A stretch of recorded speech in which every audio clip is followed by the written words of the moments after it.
In this video, I will show you how to use Google Gemini step by step.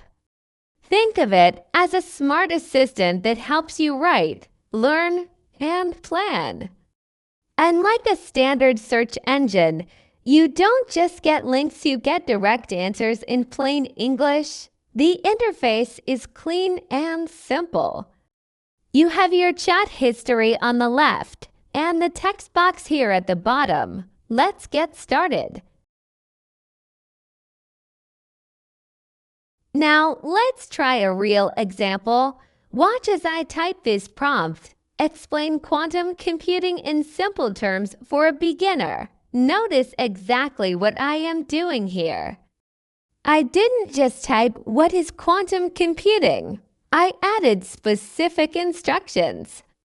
I asked for simple terms and I defined the audience. For a beginner, this tells Gemini exactly how to structure the answer so it isn't too technical. As I hit enter, you can see it generating the answer in real time. It reads the complex data and translates it into something easy to read. But look at this result, it is good.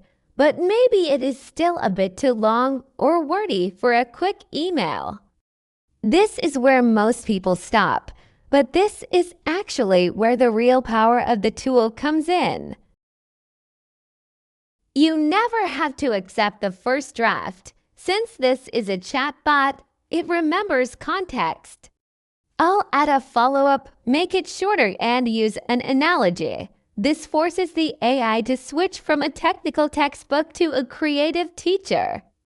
Watch how fast it adapts. It instantly rewrites the complex idea into a simple story. This back and forth flow is the true secret to Gemini. Don't just ask one question and stop. Keep talking to it until the answer is exactly right.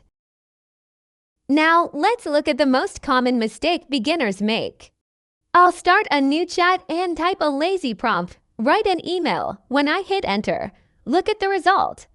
It gives me a generic template filled with brackets. It doesn't know who I am or what I need.